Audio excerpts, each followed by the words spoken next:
Hello everyone. आज का हमारा जो टॉपिक है वो है electron transition in hydrogen atom. अब electron transition in hydrogen atom क्या है? तो अभी हम पढ़ रहे थे बोहर मॉडल ऑफ एटम। तो बोहर जब एटम की स्ट्रक्चर को एक्सप्लेन कर रहा था तो उसने एक एक्सपेरिमेंट करा जिसमें उसने व्हाइट लाइट मतलब इलेक्ट्रोमैग्नेटिक रेडिएशन जब हाइड्रोजन एटम से पास करवाई तो उसने देखा कि जो उसका स्पेक्ट्रम है वो क्या है, डिफरेंट है।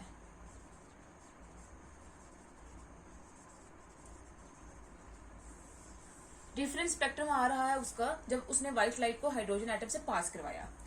हाइड्रोजन एटम उसके डिफरेंट स्पेक्ट्रम में क्या था कि हाइड्रोजन एटम का एटॉमिक नंबर कितना होता है, 1। उसमें एक ही इलेक्ट्रॉन होता है। एक इलेक्ट्रॉन होने के बाद भी उसके स्पेक्ट्रम में हमें बहुत सारी स्पेक्ट्रल लाइंस देखने को मिली। जैसे अगर हम किसी भी और एटम से अगर हम लाइट पास करवाते हैं तो क्या होता है, एब्जॉर्प्शन या इमिशन होती है। तो उसने 7 कलर्स में वो स्प्लिट हो जाएगा। उस 7 कलर्स में से वो जो इलेक्ट्रॉन जो एनर्जी एब्जॉर्ब करेगा वो हमें डार्क बैंड की तरह दिखाई देगी, और इमिशन स्पेक्ट्रम में सिर्फ हमें वही लाइन दिखाई देगी जो एब्जॉर्प्शन स्पेक्ट्रम में नहीं दिखाई दी थी। ये बात थी। लेकिन जब उसने हाइड्रोजन एटम से व्हाइट लाइट को पास करवाया तो उसने देखा कि बहुत सारी स्पेक्ट्रल लाइंस इमिशन स्पेक्ट्रम में देखने को मिल रही हैं। अब ये बहुत सारी स्पेक्ट्रल लाइंस क्यों देखने को मिली हैं वो हम डिस्कस करेंगे अभी। तो पहले अगर जैसे सपोज करते हैं ये आ गया सेंटर में न्यूक्लियस, ये आ गया इसके इर्द गिर्द एनर्जी शेल्स। यहाँ पे फर्स्ट में क्या आएगा, n1 n is equal to 1, second में n is equal to 2, n equal to 3, n equal to 4। ये आगे हमारे पास 4 एनर्जी शेल्स। तो इलेक्ट्रॉन जो है वो इधर क्या कर रहा है, न्यूक्लियस के इर्द गिर्द रिवॉल्व कर रहा है सर्कुलर ऑर्बिट, सर्कुलर पाथ्स में, जिनको हम क्या बोलते हैं, ऑर्बिट्स बोलते हैं। जैसे ही इस इलेक्ट्रॉन को एनर्जी मिली in the form of electromagnetic radiation, तो ये इलेक्ट्रॉन क्या हुआ, इसने एनर्जी गेन कर ली और वो एक्साइट हो गया। और हम बोलते हैं कि इतनी एनर्जी मिली, ये इतनी एक्साइटमेंट इसको होगी कि डायरेक्ट इसने क्या कर दिया, जंप कर दिया 4th एनर्जी शेल में। इलेक्ट्रॉन जो है वो पहले फर्स्ट एनर्जी शेल में था, जैसे इसको एनर्जी मिली ये डायरेक्ट कहां पे चला गया, 4th एनर्जी शेल में। जब इसको इसका स्पेक्ट्रम देखा गया तो इसने इलेक्ट्रॉन को जब इलेक्ट्रोमैग्नेटिक रेडिएशन मिली तो उसने जो स्पेक्ट्रम था उसको स्प्लिट कर दिया 7 कलर्स में। मतलब ये हमें 7 कलर्स देखने को मिले।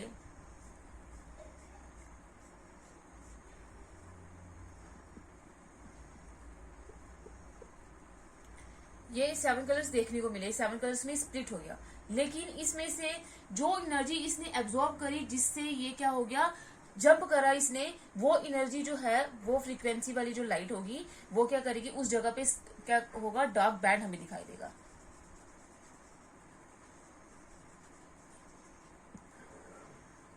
तो अब क्या होगा, बाकी सारे 6 के 6 कलर दिखाई देंगे, सिर्फ वो कलर नहीं दिखाई देगा जो इसने एब्जॉर्ब करा है।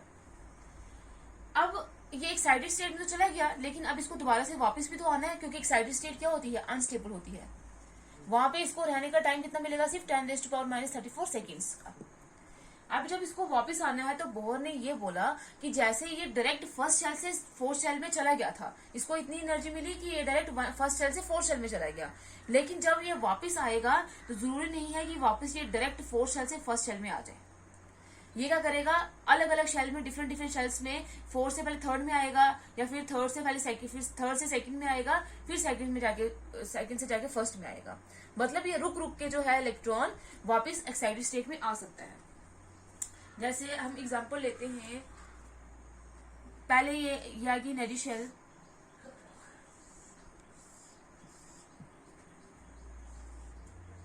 ये आ गया n इज इक्वल टू 1 जो के शेल है। तो ये 4 एनर्जी शेल्स हमने बनाई है, ये n equal to 2, n equal to 3 and n equal to 4। पहले इलेक्ट्रॉन जो है जंप करके सीधा कहां चला गया था, 4th शेल में चला गया था। अब फर्स्ट इसका केस ये है कि क्या करेगा, ये एनर्जी रिलीज करेगा और डायरेक्ट क्या आ जाएगा, 1st शेल में वापस आ जाएगा। एक ये केस हो गया, एक इसका पाथ ही होगा। सेकंड केस में क्या होगा कि ये पहले 4 एनर्जी शेल्स बना लेते हैं। पहले ये तो चला गया, 4 शेल में चला गया डायरेक्ट, तो 4 शेल से पहले ये क्या आएगा, सेकंड शेल में आएगा, फिर सेकंड शेल से आके क्या आ जाएगा, फर्स्ट शेल में आएगा। या फिर क्या हो सकता है, या कि एनर्जी शेल्स, या फिर ये 4 से पहले क्या आएगा, थर्ड में आएगा, फिर थर्ड से डायरेक्ट क्या आ जाएगा, फर्स्ट में आ जाएगा। नेक्स्ट केस ये हो सकता है कि ये पहले 4 से थर्ड में आएगा, फिर थर्ड से सेकंड में आएगा, फिर सेकंड से जाके क्या आएगा, फर्स्ट में आ जाएगा, ग्राउंड स्टेट में आ जाएगा। अब ये जो एक्साइटेड स्टेट से जो इलेक्ट्रॉन है वो एक से ज्यादा जंप में भी ग्राउंड स्टेट में आ सकता है। तो पहले अगर हम क्या कर सकते हैं, अगर ये जो इलेक्ट्रॉन है वो क्या कर रहा है, डिफरेंट पाथ से जो है वो ग्राउंड स्टेट में वापस आ रहा है, तो इसका मतलब ये है कि जब 4 से डायरेक्ट फर्स्ट स्टेज में आ रहा था तो जो उसने एनर्जी रिलीज करी होगी वो क्या होगी, डिफरेंट होगी। और जब ये क्या कर रहा था, 4 से सेकंड में, फिर सेकंड से फर्स्ट में आया, तब जो इसने 2 टाइम एनर्जी रिलीज करी वो भी क्या होगी, डिफरेंट होगी। फिर जब ये 4 से डायरेक्ट थर्ड में आया है, फिर थर्ड से डायरेक्ट फर्स्ट में आया है, तो जो एनर्जी होगी वो भी डिफरेंट होगी। और जब ये 4 से थर्ड से सेकंड से फर्स्ट आया है, तभी भी इसकी एनर्जी क्या होगी, डिफरेंट होगी। और वो एनर्जी जो है उस डिफरेंट फ्रीक्वेंसी की होगी, डिफरेंट वेवलेंथ ही होगी उसकी, मतलब उसकी डिफरेंट एनर्जी जो इलेक्ट्रोमैग्नेटिक रेडिएशन में जो डिफरेंट रेडिएशन है वहां पे लाइक करेगी। तो हम जैसे अगर एक जो इलेक्ट्रॉन है जब वो क्या आया है, 4th से थर्ड में आया है, तो जो एनर्जी रिलीज करेगा उसकी जो रेडिएशन होगी उनकी डिफरेंट फ्रीक्वेंसी और वेवलेंथ होगी। और जब इधर से इधर आएगा तो उसकी डिफरेंट फ्रीक्वेंसी और वेवलेंथ होगी। अब ये जो डिफरेंट फ्रीक्वेंसीज और वेवलेंथ जो है इनकी अलग अलग प्रॉपर्टीज होने की वजह से ये जो अलग अलग एनर्जी रिलीज करेगा, जो रेडिएशन रिलीज करेगा, उनकी अलग अलग प्रॉपर्टीज होंगी और डिफरेंट लाइन्स आएंगी। तो अब इनको पढ़ने की डिफिकल्टी आ गई क्योंकि जो इनकमिंग रेडिएशन हैं वो क्या है, डिफरेंट हैं। तो अब डिफरेंट साइंटिस्ट ने क्या किया, इसको आसान करने के लिए उन्होंने स्पेक्ट्रम कैसे एक्सप्लेन किया वो हम देखते हैं।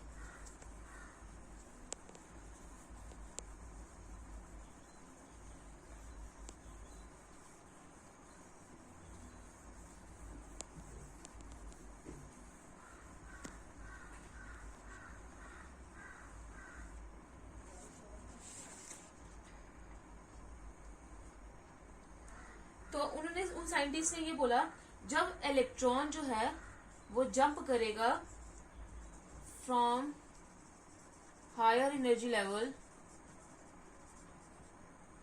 टू लोअर एनर्जी लेवल, मैं सपोज करते हैं कि इलेक्ट्रॉन पहले N1 से था, N1 पे था, तो N1 से कहाँ चला गया, वो फर्स्ट सेल से चला गया, वो सेकंड में भी जा सकता है, थर्ड में भी जा सकता है, फोर्थ में भी जा सकता है, फिफ्थ में भी, सिक्स्थ में भी, सेवंथ में भी, एंड सो ऑन।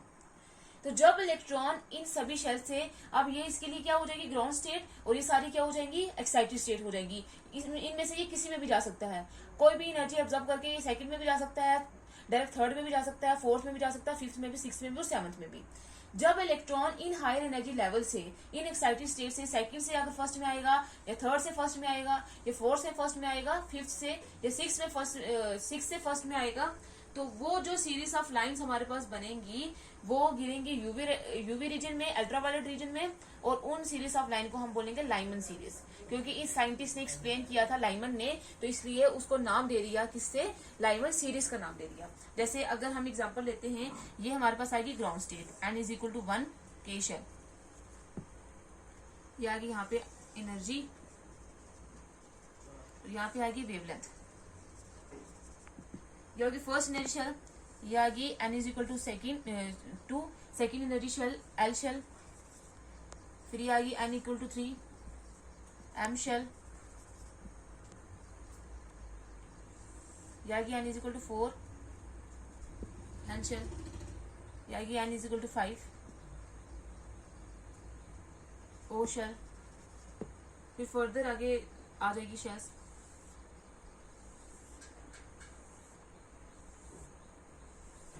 ठीक है, तो साइंटिस्ट ने ये बोला कि जब ये n is equal to 6, n is equal to 7 and so on, जब इलेक्ट्रॉन एक्साइटेड होके चला गया एक्साइटेड स्टेट में, अगर ये ग्राउंड स्टेट से जा रहा है n इज इक्वल टू 1 से जा रहा है, तो क्या होगा, वो 7 में भी जा सकता है, 6 में भी, 5th में भी, 4th में भी, 3rd में भी, 2nd में भी जा सकता है।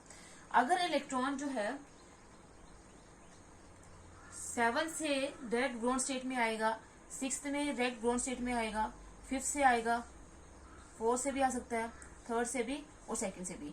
ये जो सीरीज ऑफ लाइन बनेंगी इनको हम क्या बोलते हैं, लाइमन सीरीज। और ये कौन से रीजन में होती है, अल्ट्रावायलेट रीजन में। और इन स्पेक्ट्रल लाइंस को क्या बोलेंगे, लाइमन सीरीज बोलेंगे। अब अगर जो सिमिलरली जो लाइंस जब इलेक्ट्रॉन क्या करेगा, अब n is equal to 1 ground state है, कभी कभार इलेक्ट्रॉन जो है वो सेकंड शेल में भी प्रेजेंट होता है। तो अगर किसी भी शेल की जो ग्राउंड स्टेट है वो अगर सेकंड होगी, सेकंड शेल से इलेक्ट्रॉन जो है वो एक्साइटेड स्टेट में जाएगा, तो क्या केसेस हो सकते हैं, अगर जब एक्साइटेड स्टेट से वापस आएगा तो वो n इज इक्वल टू 7 से सेकंड में आएगा, 6th में भी जा सकता है, वहां से भी वापस आ सकता है, 5th से भी वापस आ सकता है, 4th से भी वापस आ सकता है और 3rd से भी वापस आ सकता है। ये जो सीरीज ऑफ लाइन बनेगी इनको हम बोलेंगे बल्मर सीरीज। और क्योंकि ये कौन से साइंटिस्ट ने दी थी, बल्मर ने दी थी। और ये कौन से रीजन में जाएंगी, विजिबल रीजन में जाएंगी। फिर नेक्स्ट, अगर हमारे पास n is equal to 3rd जो है वो ग्राउंड स्टेट है, इलेक्ट्रॉन जो है वो 3rd शेल में प्रेजेंट है, तो वो एक्साइटेड होकर चला गया, किसी भी स्टेट में जा सकता है, 7 में, 6 में, 5th में, 4th में जा सकता है। जब वो वापस आएगा तो 7 से 3rd में भी आ सकता है, फिर 6th में भी 3rd से आ सकता है, 5th से भी आ सकता है और 4th से भी आ सकता है। तो ये जो सीरीज ऑफ लाइंस बनेंगी इनको हम बोलते हैं पास्चन सीरीज, क्योंकि इसको कौन से साइंटिस्ट ने दी थी, पास्चन ने दी थी। और ये कौन से रीजन में जाएंगी, इंफ्रारेड रीजन में जाएंगी। इनकी जो एनर्जी होगी वो कहाँ पे लाई करेगी, फ्रीक्वेंसी और वेवलेंथ इंफ्रारेड रेडिएशन में लाई करेंगी।